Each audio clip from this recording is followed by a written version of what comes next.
Entonces, en ese capítulo 5 de Marcos, el endemoniado Gadareno, algunos de pronto lo leen rápido y dice ganadero.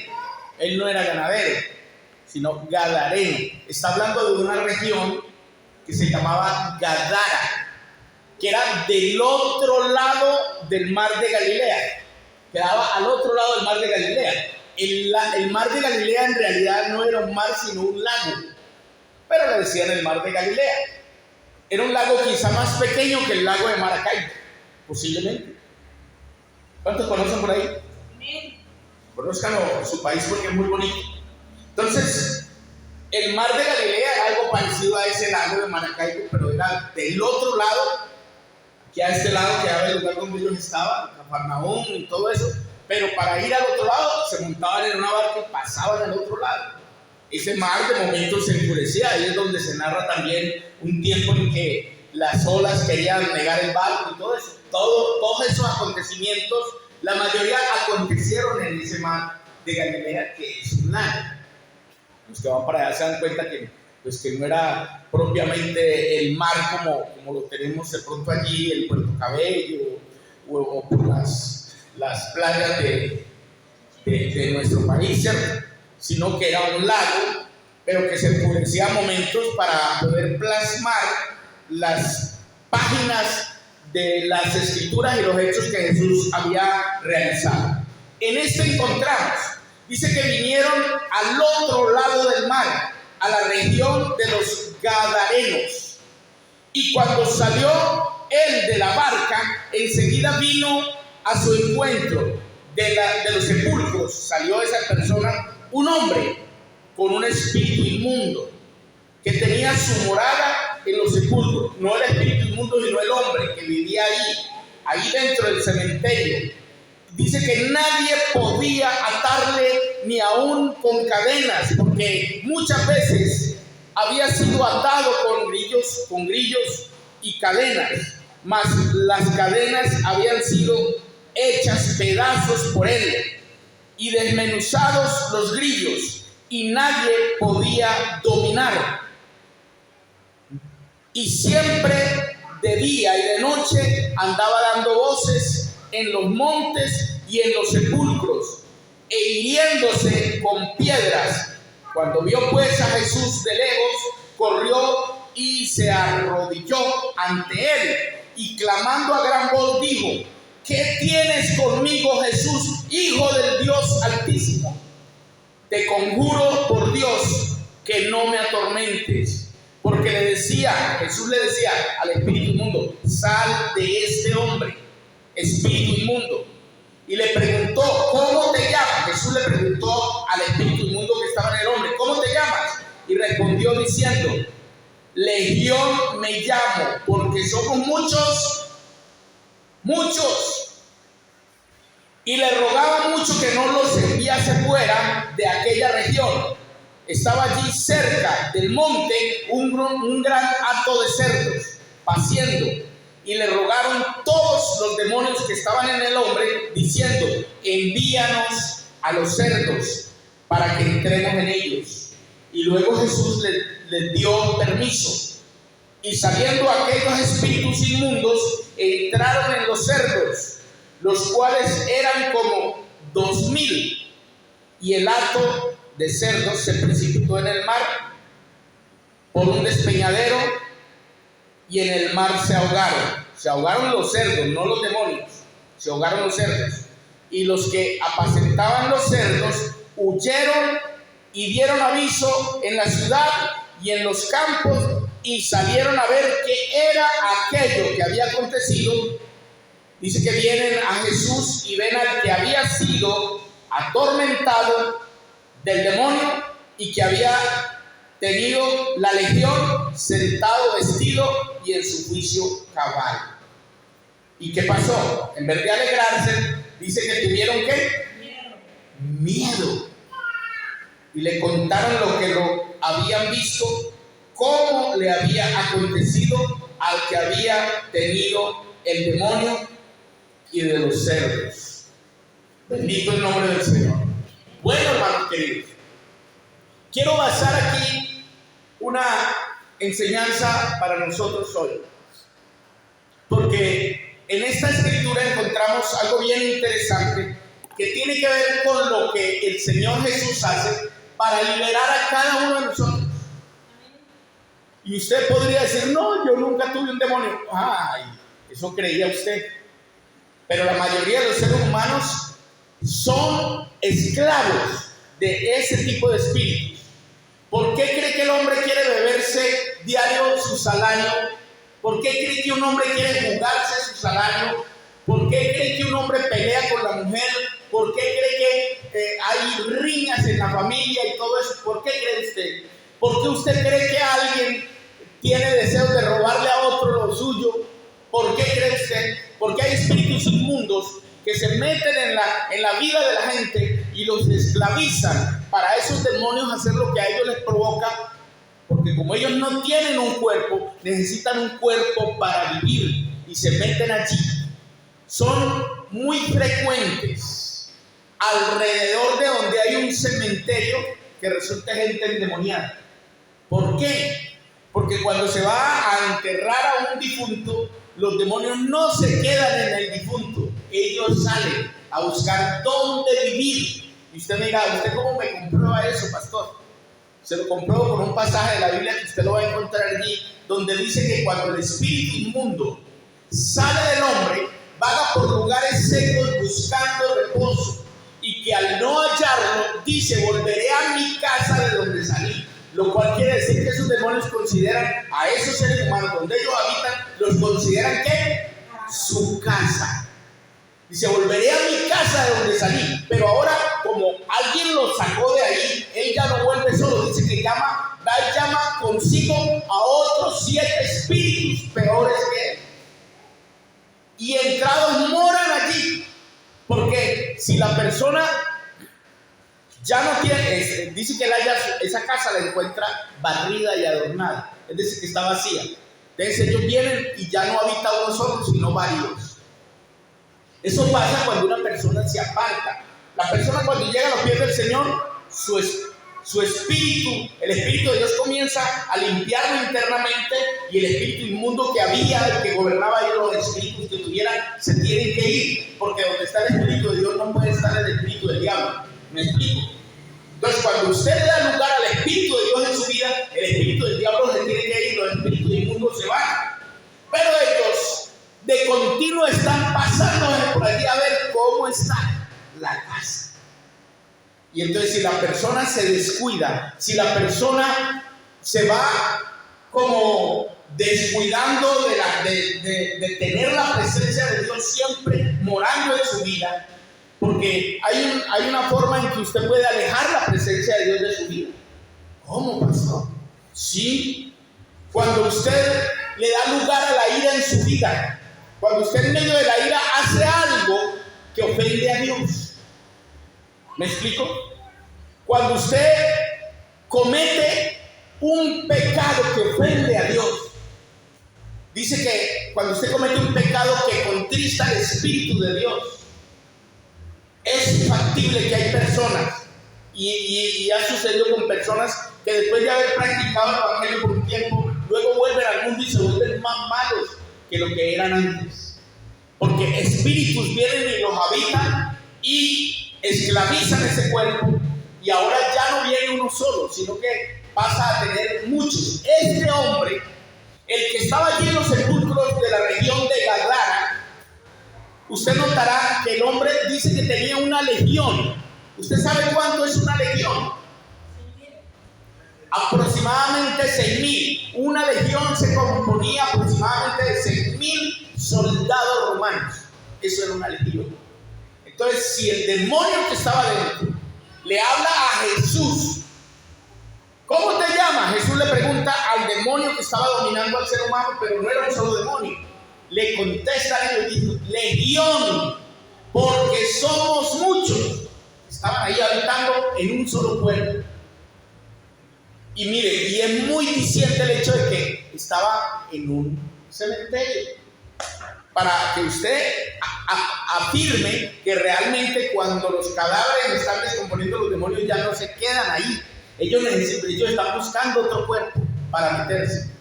Y ahí es donde ellos vengan a meterse con alguien que está por ahí y buscan dónde meterse. Ya usted sabe entonces el riesgo que corren todos los que van para allá a ver enterrar a alguien que dices que les van a poner música y van tomando trago, la mano de demonios que van metidos ahí, buscando dónde salirse de ese cuerpo que ya lo van a meter a la tierra. Ellos no se van a dejar enterrar, no crean. Ellos van a buscar dónde meterse. Y porque ellos no se mueren. Los cerdos se fueron al agua, pero no se murieron los demonios, se murieron los cerdos. Ellos fueron despeñados, cayeron al agua, se ahogaron los cerdos. Los demonios no. Ellos se salen y van a buscar otro cuerpo para vivir. De ahí la importancia de que usted y yo, hermanos, estemos llenos del Espíritu de Dios. ¿Llenos de qué? Del Espíritu. Dejarse llenar de parte de Dios, del Espíritu de Dios. Que Dios nos llene con su Espíritu. Que Dios nos llene con su gracia. ¿Para qué? Para usted no ser habitación de un espíritu inmundo de eso. Y a veces me han preguntado, ¿y un creyente será que puede tener un bicho de esos? Si le da lugar, Pablo dijo, no deis lugar, no le deis lugar al diablo. Si usted no le da lugar, no pasa nada.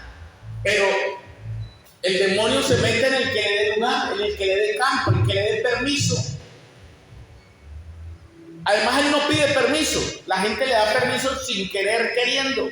¿Cómo? Pues actuando de ciertas formas que no debe actuar uno. Uno es el que abre las puertas. Uno a veces abre puertas, sin darse cuenta está abriendo puertas a espíritus inmundos. Por ejemplo, un creyente consultando el horóscopo. ¿Qué cree que está haciendo? Está abriendo puertas. ¿Usted sabía eso? ¿No lo sabía hacer? Un creyente consultando a una bruja para allá para que le resuelva un problema. ¿Qué cree que es eso? Le está abriendo puertas al demonio, porque el demonio va a decir, vienes para acá a buscar. ¿Qué estás buscando? ¿No crees en tu Dios? ¿Me estoy explicando, hermanos? Entonces, los seres humanos le dan lugar a este tipo de cosas, de espíritus o de entidades, por las actuaciones que uno tiene en la vida. Bendito el nombre del Señor. Porque uno abre puertas. Digo uno porque pues, hasta un pastor también corre riesgo. Pues, todo el mundo que dé papaya. Si el pastor da la oportunidad al enemigo, el enemigo no tiene problema. ¿O qué cree que fue que le pasó a un hombre por allá? Que un día dice que sacó un pastor sacó una 9 milímetros y dijo, yo lo que soy un torcido acá. Vaya a tu casa. Un pastor haciendo eso. Estaba recién salió de la cárcel. ¿Qué creen que le pasó? Que lo visitó un bicho de eso y se le vendió. ¿Por qué? Porque le gustaban las armas. Le gustaba estar mirando armas. Y seguramente después de ser predicador, seguía deseando las armas, acariciando las armas, ensayando las armas e imaginándose defenderse con armas. Porque las armas no crea que las usan, las deben usar los hijos de Dios. La Biblia dice que las armas de nuestra milicia no son carnales, sino poderosas en Dios para la destrucción de fortalezas. O sea, las armas nuestras no son carnales. Claro, eso no quiere decir que usted no va a usar un charapo, una guadaña, porque son herramientas de trabajo, ¿cierto? Usted agarra eso, pero usted no está agarrando eso para ir a pelear, sino para ir a trabajar. Amén. Ahora, si su trabajo es que usted es un policía, es un soldado, pues claro, esa es su herramienta de trabajo. ¿Qué? Un fusil. Pero usted no va a quitarle la vida a alguien por eso, por quitársela. Usted está para defender su país, ¿sí o no? Pero no para dispararle a la loca, pues, a cualquiera que lo miró feo. ¿Me explico? Como hacen algunos que le largan misiles a cualquiera que va en una lancha. Y creen que eso lo apoya a Dios. Bendito el nombre del Señor. Ya. Quiere decir que ya estoy terminando.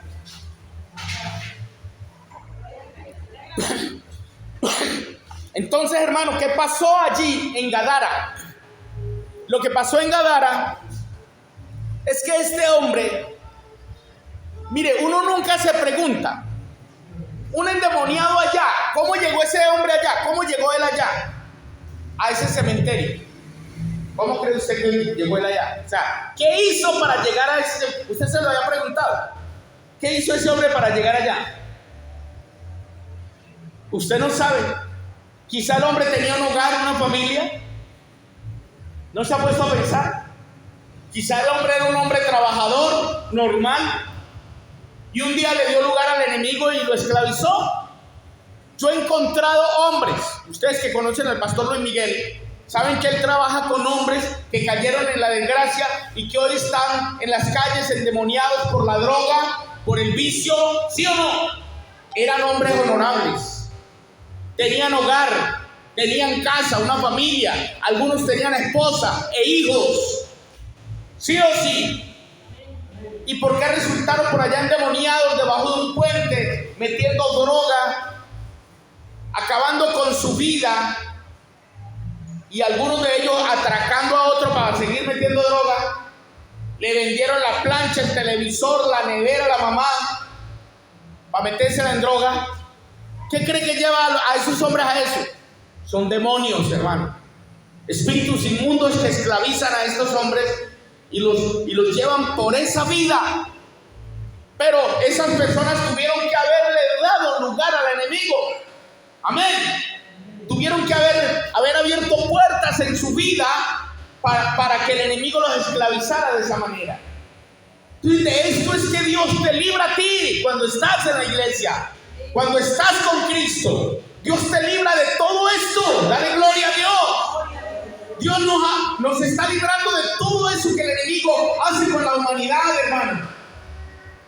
Uno a veces, hay gente que se aburre en la iglesia y pone triste porque pasan los años y ahí está, pero usted no sabe que Dios lo está guardando ahí, hermano.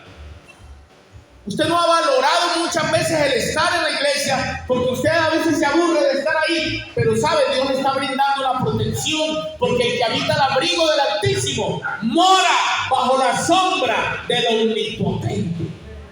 Usted no corre riesgo porque Dios lo está cuidando. La Biblia dice que el ángel de Jehová acampa alrededor de los que le temen y los defiende. Dele gloria al Señor. Este hombre quizá no dice la historia de quién era, pero posiblemente tenía familia. ¿Sabe por qué? Porque cuando el hombre es liberado, que ya usted sabe lo que pasó allí, el hombre viene y se postra a los pies de Cristo, y los demonios que están dentro de él son los que hablan usando sus cuerdas vocales. Apártate de mí, vete de acá, Jesús, porque has venido a atormentarnos, decían los demonios. Y él les decía, salgan fuera de ese hombre. ¿Cómo se llama? Le preguntaba al demonio. Legión, era una legión, eran muchos demonios. Y ese hombre estaba esclavo por eso. Tenía una fuerza tan impresionante que lo ataban con cadenas y las desmenuzaba. Los grilletes, los grillos que habla ahí la Biblia, son unos grilletes como unos brazaletes de hierro. Y dice que los desmenuzaba y los volvía nada. No era el hombre, eran los demonios que tenían esa fuerza. Bendito el nombre del Señor. Pero ¿a qué los llevaban? No los llevaban a hacer el bien, sino a hacer lo malo. A meterse en los sepulcros, a asustar a la gente que iba al cementerio. Quizá cuántas veces comería de la carroña que había ahí entre los sepulcros ese hombre. ¿A qué olía si dormía dentro de las tumbas donde habían cadáveres? ¿A qué olía ese tipo? Y estaba esclavizado allí por el diablo, atado por muchos demonios. Y Jesús navegó todo el trayecto para liberar a ese hombre. Durante el trayecto el mar se embraveció, la barca trató de hundirse y Jesús tuvo que reprender en esa travesía que él hace. Antes de este capítulo está la travesía cuando él tiene que reprender al viento y al mar, porque estaban impidiendo que fuera a liberar a ese hombre. Y Jesús llega hasta allí, hasta la playa, pero Jesús no puede. Al pie del cementerio parece que quedaba el lugar cerca de la playa, porque el pie va y libera a ese hombre, pero él ya no se queda por allí, porque la gente de ahí lo echa, los expulsan de la población. ¿Por qué? Porque los cerdos se ahogaron, prefirieron los cerdos que a Cristo. Y hoy día mucha gente prefiere otras cosas que a Cristo, prefiere lo inmundo que a Cristo. Que Dios tenga misericordia, hermano. Dele gloria a Dios. Y entonces ese hombre, una vez que ya está libre, cuando la gente viene, ven al endemoniado, ahora ya no tiene cadenas, está bien vestido, en su juicio cabal, sentado ahí, y estos tipos, en vez de decir gracias a Dios, ese hombre fue libre, no, comienzan a decirle a Jesús: vete de acá, vete de nuestra tierra, no te queremos acá. Y el hombre, cuando ellos se van a ir, el hombre ya está listo, está sentado en la barca. Y Jesús le pregunta al hombre: ¿tú qué? ¿Para dónde vas? Yo me voy contigo, Jesús. ¿Cómo? No, tú no te vas conmigo. Ve y cuéntale a los tuyos. Quiere decir que tenía familia, amén. Ve y cuéntale a los tuyos cuán grandes cosas ha hecho Dios contigo. Dale gloria a Dios. Eso es lo que Dios quiere. Que uno le cuente a la familia de uno, lo que Dios ha hecho con uno. Por eso ustedes encontrarán como un familiar de uno que conoce al Señor, cómo le habla a uno. Se vuelve cansón, aburridor. Ay, mira, que en la iglesia tal cosa. Ay, ya no me hables más de tu iglesia. Mira, lo que pasa es que el Señor es tan bueno y tal. Y la gente se cansa y se aburre cuando uno comienza a hablarles mucho. Pero es que Dios quiere, el Señor Jesucristo quiere que nosotros vamos y le contemos a la familia cuán grandes cosas ha hecho en nuestra vida. Amén. Dale gloria a Dios. Lo que Cristo quería, que a pesar de ese gran testimonio que ese hombre tenía ahora, porque había sido libertado de esa legión, y Dios lo había libertado, le dijo: no, vaya y cuéntele a los suyos cuán grandes cosas ha hecho Dios con usted. Eso Dios quiere de usted, el día que usted reconozca que ha sido libre por el poder de Dios. Cuando usted reconozca que Dios ha cambiado su vida, no se quede callado. Vaya y cuéntele a los suyos cuán grandes cosas ha hecho Dios también con usted. Amén. Dele gloria a Dios. Póngase en pie.